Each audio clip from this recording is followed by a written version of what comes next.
Počúvate Zelený podcast. Priestor, kde prinášame aktuálne informácie zo zeleného diania, venujeme sa pálčivým environmentálnym témam, ale aj relaxujeme pri zážitkoch z divočiny. Na rovinu, do hĺbky, ale pozitívne a s víziou. Ja som Tamara Štolová a prajem vám príjemné počúvanie. V dnešnom podcaste sa budeme rozprávať o znečistení ovzdušia. Témou vás budem sprevádzať ja. Povieme si, čo pod tým vlastne myslíme, ako vzniká aj aké sú dôsledky. Nie nadarmo sa znečisteniu ovzdušia hovorí tichý zabijak. Táto téma medzi ľuďmi rezonuje málo, no v skutočnosti má v rámci hrozieb životného prostredia práve ovzdušie na svedomí najviac obetí. Máme čo robiť, tak poďme hneď na to.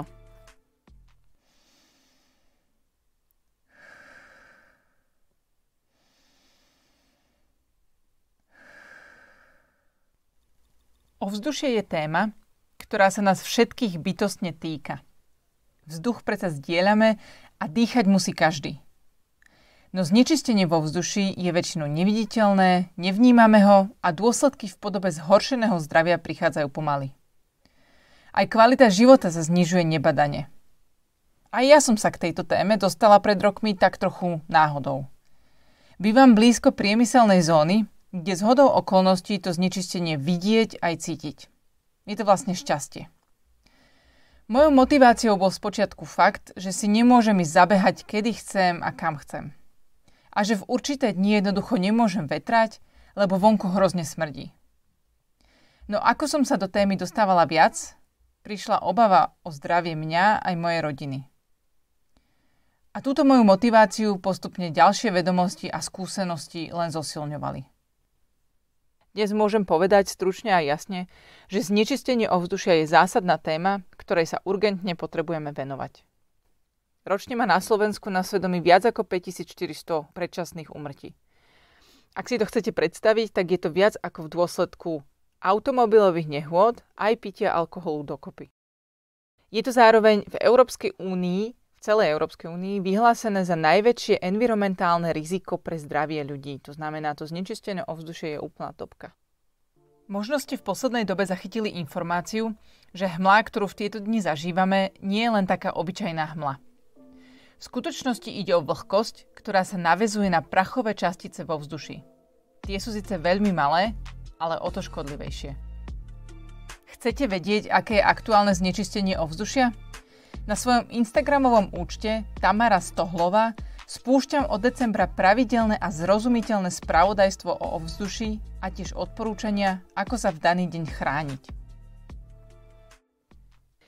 Vo všeobecnosti do súčasnosti Slovensko robilo relatívne málo v tejto problematike, aj povedomie je nízke.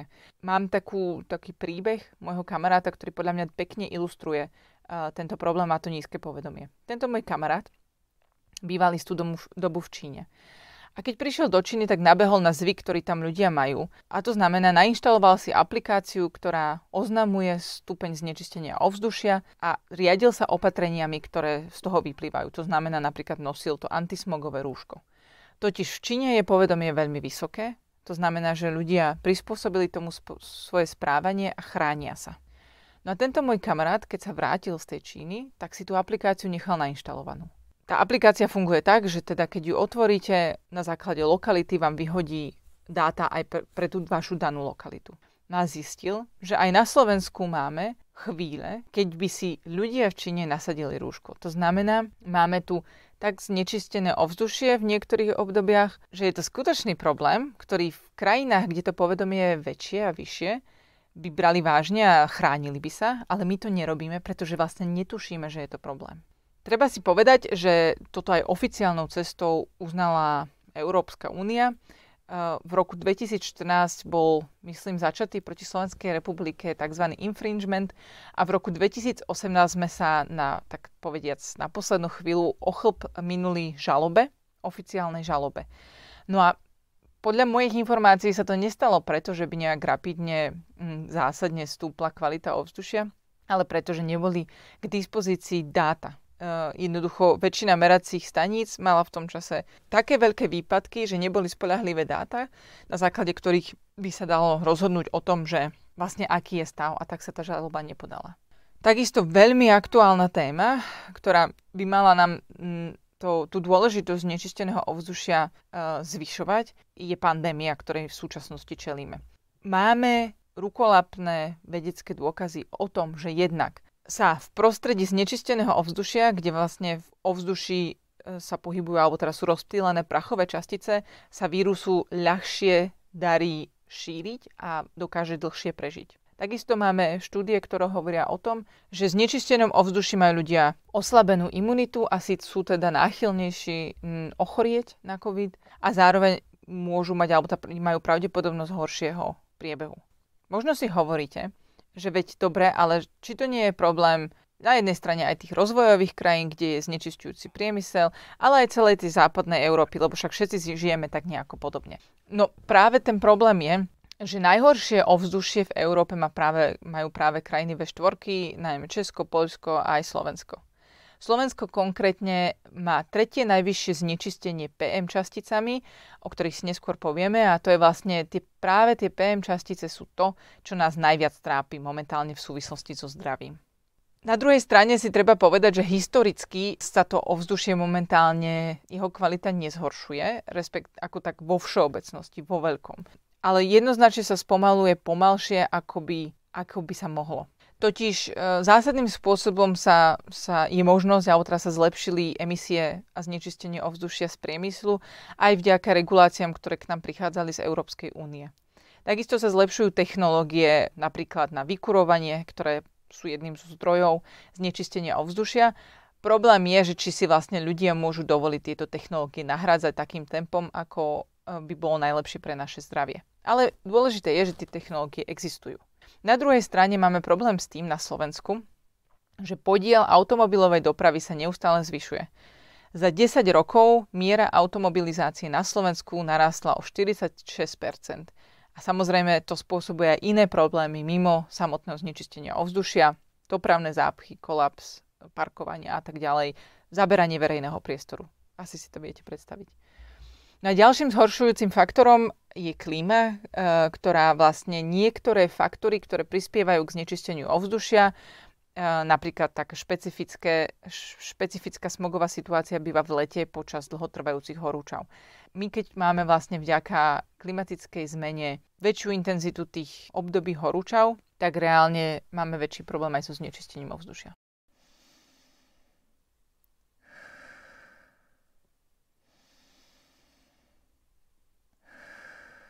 Poďme si teraz povedať, že čo to vlastne je to znečistenie ovzdušia, čo všetko to môže byť a čo si môžete predstaviť.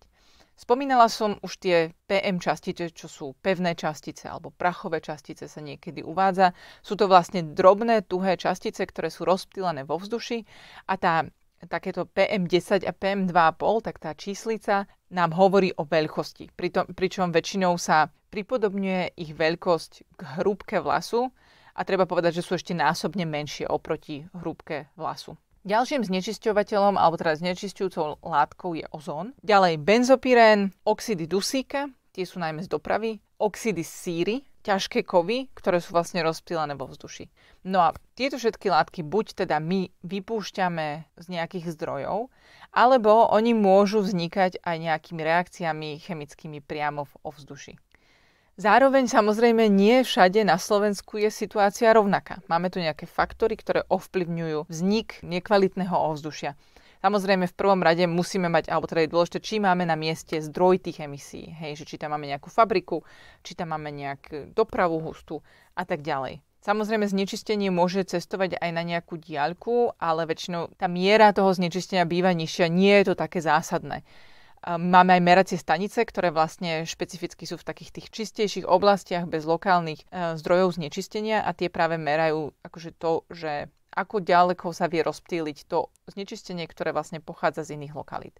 Možno pekný príklad, ako ďaleko môže v skutočnosti to znečistenie cestovať, je príklad toho, keď k nám v niektorých obdobiach doveje piesok zo Sahary.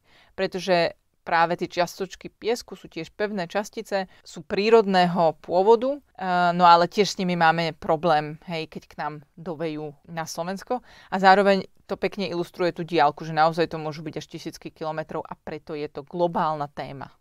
Dôležité okrem zdroja sú samozrejme poveternostné podmienky. Ak viac fúka, tak sa to znečistenie rozptýli. Napríklad v tom má celkom Bratislava šťastie, že relatívne sme dosť veterné mesto. No a potom také efekty, ako je inverzia, tak tie vlastne robia akoby nad mestami pokličku, ktorá vlastne bráni rozptýlu toho znečistenia a drží sa to vlastne koncentrovanejšie. Veľmi často práve teda tam, kde ľudia žijú. Tam sa dostávame k tomu, že okrem tých poveternostných podmienok je samozrejme dôležitý aj relief krajiny. To znamená, určite ste sa stretli s tým, že v nejakých kotlinách, dolinách, jednoducho najmä v zime z vykurovania niekedy výrazne zhoršená kvalita ovzdušia, takisto sa tam častejšie robia práve tie inverzie. A naopak napríklad ozón má vyššie koncentrácie vo vyššej nadmorskej výške, čiže často aj v horách býva zvýšená hladina ozónu, ktorý je tiež škodlivý. Okrem reliefu krajiny samozrejme je dôležitá aj sezónnosť. Spomínali sme si totiž napríklad to vykurovanie. Vykurovacia sezóna je najintenzívnejšia prirodzene počas zimy. To znamená, ak máme znečisťujúce zdroje vykurovania, tak v zime bude prirodzene situácia najhoršia. No a keď si vezmete taký ten typický príklad, že vykurujeme nevhodnými, nekvalitnými zdrojmi, domy, ktoré takto vykurujú, sa nachádzajú v kotline, nastane inverzia, tak toto vlastne tvorí základ pre také tie zimné smogové situácie. Tie sú známe od nepamäti. Takou zaujímavou situáciou bol tzv. The Great Smog v Londýne, myslím, že to bolo v 50. rokoch 20. storočia, keď tuším 4 alebo 5 dní bola taká inverzná nejaká situácia a vtedy sa veľa kúrilo uhlím. No a samozrejme najprv tie problémy boli také, že nebolo dobre vidno, doprava kolabovala, myslím, že nejaké vlaky sa zrazili, ale postupne to znečistenie prenikalo dokonca ľuďom do interiéru a nejaké oficiálne záznamy hovoria, že za týchto zopár dní zomrelo 4,000 ľudí a neoficiálne zdroje dokonca odhajujú, že to bolo niekde medzi 6 až 10,000 ľudí, ktorí zomreli vlastne v dôsledku toho znečistenia za takú krátku dobu. Treba si ale povedať, že smogová situácia v dnešnej modernej dobe môže nastať aj v lete. Túto letnú smogovú situáciu spôsobuje ozón, o ktorom sme si už hovorili, ktorý v podstate vzniká takými dvoma vplyvmi, to je keď je dlho relatívne dosť vysoké teploty sú a je sucho. Ak sa to zmieša, tak povediac, s dopravou, najmä s oxidmi dusíka, ktoré vlastne z dopravy sa produkujú, tak môže vzniknúť ozónová smogová situácia. Ozón je rovnako dráždivý, môže spôsobovať migrény, takže takisto je to problém a je to práve taký ten problém moderných miest v lete, kde naozaj ten smog takisto vidno, je taký hnedkasto-oranžový a nad tým mestom ho jednoducho je možné rozoznať. A máme s tým problém napríklad aj v Bratislave. Je z tohto zjavné, že tá kvalita nie je rovnaká všade. Samozrejme uznáva to nejakým spôsobom aj štát a tie územia s najhoršou kvalitou ovzdušia sa nazývajú tzv. Oblasti riadenia kvality ovzdušia. V súčasnosti je to myslím 11 miest, bolo ich 12, ale myslím si, že jedno z toho sa vlastne akože zlepšila tá situácia. No a pre tieto miesta totiž ide o to, že my si uvedomujeme, že tá kvalita tam môže byť v nejakých intervaloch horšia alebo nejako aj trvácnejšie. No a vypracovávajú sa potom špeciálne programy na zlepšenie tej kvality. To znamená, že my sa s tým neuspokojíme, ale hľadáme cesty, ako to zlepšiť. No a zároveň také krátkodobé riešenie je vlastne tzv. Smogový varovný systém, ktorý vlastne doplňa ten akčný plán do budúcna a pomáha ľuďom chrániť sa už dnes. Takto povedzme si najprv, že čo sú tie oblasti. Buď to bývajú veľké mesta, je to napríklad Bratislava, Trnava, Žilina. Bývajú to miesta, ktoré sú presne tým horopisom, to znamená v nejakých kotlinách. Bývajú tam miesta, kde sú vlastne veľké fabriky, napríklad je tam Jelšava, ktorá má relatívne malé mesto, dnes už dosť vyľudnené, ale stále je tam veľký zdroj znečistenia, je tam proste fabrika. A takisto napríklad Veľká Ida, rovno pri Košiciach je najbližšia obec pri US Steel Košice, čo je veľký znečisťovateľ, takže aj tam máme túto oblasť riadenia kvality ovzdušia. Za seba poviem, že na papieri pekný systém, myslím si, že zatiaľ nefunguje tak, ako by sme potrebovali, pretože ja bývam napríklad v Bratislave a kým som sa nezačala zaoberať touto problematikou o nejakom smogovom varovnom systéme, ktorý by vo mne vôbec akože spôsobil tú pauzu alebo výkričník, že halo, teraz je zlá kvalita ovzdušia, nechoď niečo robiť, chráň sa. Také niečo pre mňa neexistovalo a to sa považujem za relatívne zodpovednú osobu. Čiže myslím si, že máme čo robiť.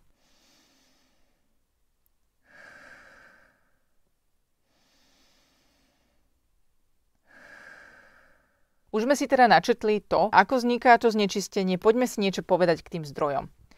Spomínali sme si nejaké tie fabriky, ten priemysel. Tam je naozaj taká celkom rôznorodosť tých látok, ktoré môžu vypúšťať.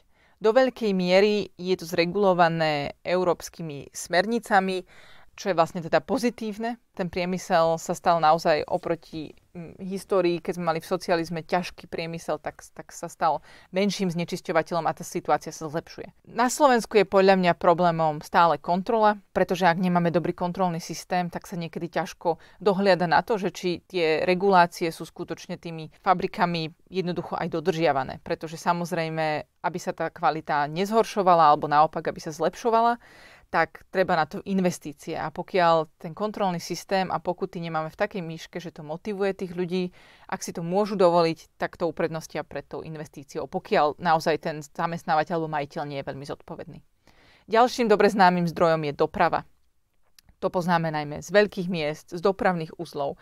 Určite to poznajú tí z vás, ktorí niekedy, napríklad ja dochádzam na bicykli do práce v niektorých obdobiach, a sama som cítila, že jednoducho nemôžem si dovoliť chodiť proste popri autách, popri cestách, len tak nechránená. Vyberám si radšej cyklotrasy, ktoré sú akože mimo, pretože ma z toho bolí hlava, mám z toho šedý sopel, naozaj zásadne cítim to znečistenie, ten smrad z tých aut. Aj akože úplne len tak laicky by som povedala, že si to viem odmerať, že je to problém.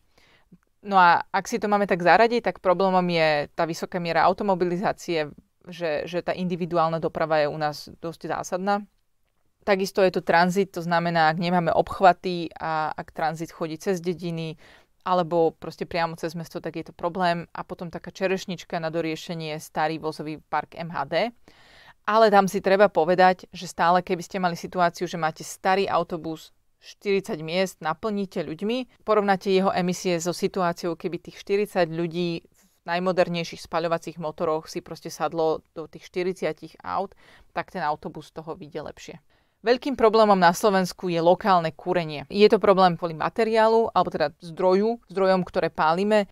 Naozaj treba si povedať, že tá situácia je v niektorých lokalitách taká, že ľudia naozaj spaľujú aj odpad, šetria tým vlastne peniaze za odvoz odpadu a nemusia vlastne nakupovať nejaké suroviny na spaľovanie a ak si zároveň nie sú vedomí toho ohrozenia zdravia, ktoré je obrovské v takomto prípade, tak aj toto je tá najextrémnejšia situácia. Sú miesta, kde sa stále kúri uhlím. To je také dobre známy prípad takého znečisťujúceho materiálu. No ale problémom, čo by ste sa možno čudovali, je aj nekvalitné a mokré drevo. Jednoducho drevo by malo naozaj schnúť aspoň 2 roky, aby z neho vlhkosť odišla, bude mať väčšiu výhrevnosť a bude kvalitnejšie, efektívnejšie horieť a jednoducho nevytvára potom toľko spalín. Okrem samotného materiálu je samozrejme dôležité, aké máme zariadenie. Ak máme krb, či je proste uspôsobený na ten náš tú špecifickú situáciu, ktorú máme doma, či je komín dosť dlhý a tak ďalej, či je tam dostatočné ten ťah. Samozrejme, ľudia stále kúria pevným palivom aj pomocou kotlov. A tieto kotle sú často veľmi staré. To znamená, že akože naozaj to porovnanie tých dnešných moderných kotlov vedia oveľa spoľahlivejšie, efektívnejšie s menšími emisiami týchto znečisťujúcich látok kúriť. No a ešte taká úplne drobnosť sa to môže stať, ale je to dôležitá vec. Nie každý vie dobre ten spôsob, ako treba zapaľovať. Napríklad fakt, že keď si vezmete ten krb, tak jednoducho treba, aby to horenie nastalo čo najrýchlejšie, aby sme mali jasný plameň, aby to netlelo, pretože vtedy naozaj sa tvoria iné tie emisie znečisťujúcich látok a je to väčší problém. Takým málo známym zdrojom znečistenia ovzdušia je poľnohospodárstvo. Môžeme si povedať, že v poľnohospodárstve samozrejme sú problém aj nejaké syntetické hnojivá, ale najväčší problém je vlastne intenzívna živočíšna výroba, kde priamo v tých miestach, kde vlastne chováme tie zvieratá a ukladáme nejakú močovku, hnojovicu a tak ďalej, alebo aj potom, keď tieto látky nejakým spôsobom rozprašujeme, či už za pomoci auta, alebo aj roztrekovačov na polia, tak to všetko je veľký zdroj amoniaku napríklad. A ten amoniak, okrem toho, že má nejaké vlastnosti sám o sebe, tak je prekurzorom vzniku pémiek, to znamená, že sa vo vzduší vedia stať z neho tie pevné častice, ktoré sú v skutočnosti najväčším problémom momentálne pre naše zdravie. možno, že to neviete mnohí, ale na Žitnom ostrove sú také intenzívne prasacie farmy a z nich sa vlastne tie exkrementy, tie tekuté, veľkými, obrovskými roztrekovačmi roztrekujú popolia, tak ako keď si zalievate trávnik. Čiže naozaj tam nie je problém, aby to reálne vzduch odvial do najbližšej dediny a je to jednoducho problém. Ďalším a posledným takým väčším zdrojom je odpad, kde si treba povedať, že na Slovensku najvýraznejší spôsob spracovania odpadu je skládkovanie. Je to najhorší spôsob, ktorý máme. No a on zároveň vytvára, okrem toho, že vytvára metán, čo je skleníkový plyn, tak vytvára aj tzv. Skládkový plyn. Je to často toxický plyn, ktorý nemáme pod kontrolou, pretože tie veci sa tam miešajú medzi sebou, ani nevieme, čo je na tej skládke. A ten skládkový plyn je preukazateľne karcinogénny a je najnebezpečnejší pre ľudí, ktorí žijú v okolí asi 1 kilometra. No a samozrejme problémom, alebo teda znečisťujúcim spôsobom spracovávania odpadu sú aj spaľovne odpadu. To je vlastne taká, by som povedala, téma sama o sebe, ktorá by sa zišla spracovať možno aj vo vlastnom podcaste.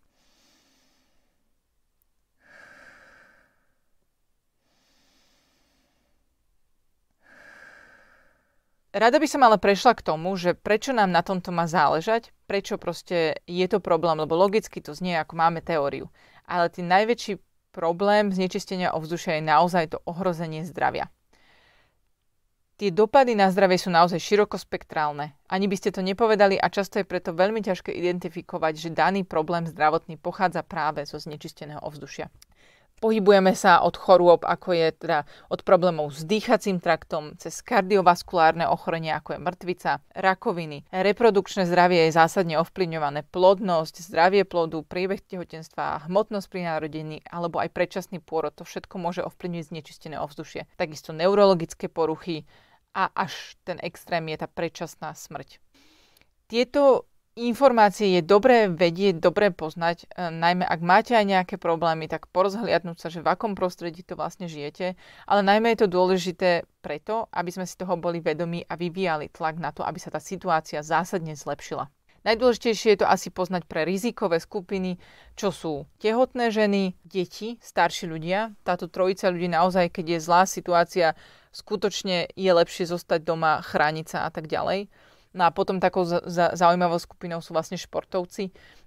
Športovci vlastne idú športom robiť niečo dobré pre seba, ale pokiaľ idú v znečistenom ovzduší robiť, tak je to taká niekedy medvedia služba, pretože naozaj tie objemy vzduchu počas toho športu sú úplne iné, čo sa nadýchujeme a v skutočnosti sme vtedy takej zraniteľnej pozícii. Čiže niekedy si treba rozmyslieť, či nevymeniť lokalitu alebo deň. Okrem zdravia vplyva znečistenie ovzdušia aj na ekosystémy. Určite poznáte dobre známe kyslé dažde, čo nebolo nič iné ako ovzdušie, ktoré bolo teda znečistené ovzdušia alebo tie emisie vypustené do ovzdušia, ktoré potom spláchli zrážky a dobre poznáme prípady, keď dokázali zničiť celé lesy. No a ak by ste, ako to tak býva pri problematike životného prostredia, tak niekedy to dávame do porovnávania s ekonomikou, že dobre, ale keď zlepšíme to životné prostredie, tak ekonomika pôjde dole. Treba si povedať, že to už definitívne pri znečistení ovzdušia a podľa môjho názoru dnes de facto, ako máme viac informácií už pri žiadnej téme, neplatí. Už neplatí rovnica, ktorá bola v minulosti, že čím vyššie HDP, ktorým ešte aj dodnes primárne meriame blahobyt, tak tým bývalo vyššie znečistenie ovzdušia. Dnes to neplatí, HDP v Európe rastie a zároveň akoby to znečistenie klesá. Čiže vidíme, že to nemusí byť vôbec nejaký kompromis. Dnes už máme akoby technológie, že toto neplatí. No ale celkovo si treba povedať, že všetky tie dopady na zdravie, na ekosystémy sa odrazia reálne aj na tej ekonomike. Čo sa týka tých ekosystémov, tak v znečistenom prostredí máme horšiu úrodu na poliach, horšiu kvalitu dreva, pokiaľ ho ťažíme. No a vyplývajúce z tých zdravotných problémov máme normálne tvrdé dáta, nižšia produktivita práce, náklady na penky, náklady zdravotníctva. To sú jednoducho fakty. A napriek tomu, že riešiť znečistenie ovzdušia sa môže zdať ako náklad, tak ak ten náklad vynaložíme dnes, tak je to lepšie, je nižší, ako keby sme riešili dôsledky v budúcnosti. Čiže takýmto úvodom by som rada túto tému ovzdušia, ktorá je pre mňa osobne veľmi dôležitá, načala. Zároveň viem, že to môže pôsobiť ako taký strašiak, že ste práve do života dostali nový problém, ktorý by ste mali riešiť alebo ktorý by vás mal zaujímať. Ja by som rada v tomto povedala, že ak nás naučila pandémia jednu vec, tak je to, že dokážeme byť brutálne flexibilní a dokážeme meniť svoje návyky akoby zo dňa na deň a my to ani nepotrebujeme zďaleka v takej brutálnej miere. Pandémia nás zároveň naučila, alebo nám ukázala, že znečistenie ovzdušia sa môže rapidne zlepšiť za veľmi krátky čas, keď v mnohých mestách zmizol smog a objektívne podľa dát sa výrazne zlepšila kvalita ovzdušia. Čiže my, ak chceme robiť v tom nejaký pokrok, nepotrebujeme také šokujúce akoby udalosti, ale určite na to máme nástroje a vieme si pomôcť. No a práve o tom, čo s tým môžeme robiť, čo by s tým mal robiť štát, ale aj každý jeden z nás, tak o tom si povieme na budúce. Zároveň týmto oznamujem, že na svojom Instagrame spúšťam v rámci zvyšovania povedomia najjednoduchší spôsob oznamovania kvality ovzdušia. Bude to teda prirodzene pre ten región, v ktorom sa ja pohybujem, čo je Bratislava. Preto, ak ma ešte nesledujete na Instagrame, tak ak vás zaujíma táto problematika, ak vás to chytilo, tak ja vám tam budem každý deň vlastne pridávať medzi stories veľmi jednoduchou formou, aká je kvalita ovzdušia v ten deň a čo máme robiť. A samozrejme, mimo Bratislavy, ak bude nejaká závažná, zlá situácia, tak budem sa snažiť pokryť aj to. Ďakujem, že ste ma dnes počúvali. Dúfam, že sa vám páčil aj takýto nerozhovorový formát. Určite mi dajte feedback vedieť na sociálne siete, na Instagram, na Facebook, ako vám to vyhovuje. Budem sa veľmi tešiť a dovidenia na budúce.